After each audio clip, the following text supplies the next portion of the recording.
দর্শক, জিয়া উদ্যানের সামনে আছেন আমার সহকর্মী মশিউর অনিক, তার সঙ্গে কথা বলতে চাই।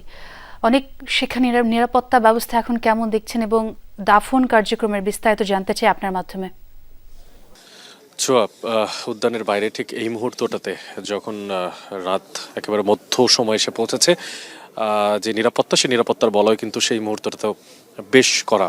কিছুক্ষণ আগেই এখানে সালাউদ্দিন আহমেদ এসেছিলেন। তিনি এখানে এসে বেশ কিছু কথাবার্তা বলেছেন। দলীয় যারা নেতাকর্মীরা আছেন তাদেরকে সান্ত্বনা দিয়েছেন এবং এর পাশাপাশি যে নিরাপত্তার প্রসঙ্গ ছিল, এখানে আমরা বেশ আর্মির ঊর্ধ্বতন কর্মকর্তাদেরকে আসতে দেখেছি, সারিবদ্ধভাবে তারা এসেছেন এবং এসে ঠিক এই জায়গাটিতে যেখানে আসলে ভিড় করছেন দলীয় নেতাকর্মীরা, তাদেরকে ঠিক এই পাশটা থেকে সরিয়ে দেওয়ার চেষ্টা করছিলেন। কারণ আপনারা নিশ্চয়ই জানেন যে ঠিক জিয়াউর রহমানের পাশে, জিয়াউর রহমানের যে সমাধিস্থল তার ঠিক পাশেই কবর খোঁড়া হয়েছে বেগম খালেদা জিয়ার জন্য এবং তাকে আগামীকালকে বা জোহর এখানে কিন্তু দাফন করা হবে।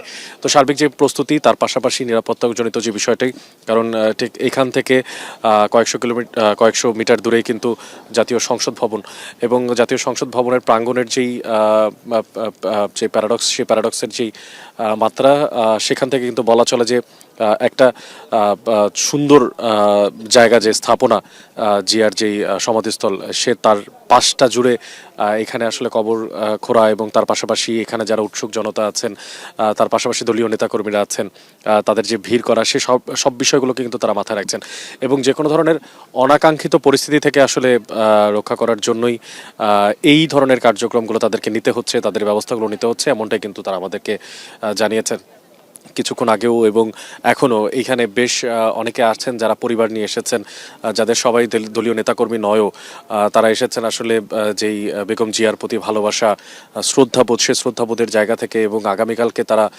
যেমনটা বলেছিলেন যে প্রচণ্ড ভিড় হবে, তাই তার যে ছোট শিশু, সেই শিশুকে নিয়ে একবার অন্তত পক্ষে এই সমাধিস্থলের জায়গাটা ঘুরে যেতে চান তারা।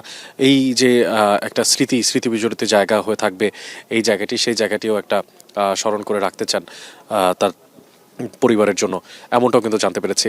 আপনি যদি একটু আমার পেছনের পাশটাতে দেখেন, তাহলে যখন এই মুহূর্তে টেম্পারেচার ঠিক 13 ডিগ্রি সেলসিয়াসের আশেপাশে, অর্থাৎ প্রচণ্ড ঠান্ডা শৈত্যপ্রবাহ বয়ে যাচ্ছে ঢাকা শহরের উপরে, তার মধ্যেও যারা শোকাবহ এই সময়টাতে নেতাকর্মীরা আছেন, তাদের কিন্তু ভিড় পরিলক্ষিত হচ্ছে। তারা আসছেন, তারা তাদের যে মনের বেদনা, সেই বেদনা একজন আরেকজনের সাথে ভাগাভাগি করছেন। কিছুক্ষণ আগেও দেখছিলাম যে কেন্দ্রীয় নেতৃবৃন্দের কিছু সদস্যরা এসেছিলেন, তারা এখনও তাদের চোখের পানি টলমল করছে এবং তারা সান্ত্বনা দিয়ে যাচ্ছেন। এর মাঝখানেও তারা বলছেন যে অভিভাবকহীন হয়ে যাওয়ার যেই সময়টা, সেই সময়টাতে নিজেদের মধ্যে আরও বেশি ঐক্য বজায় রাখতে হবে।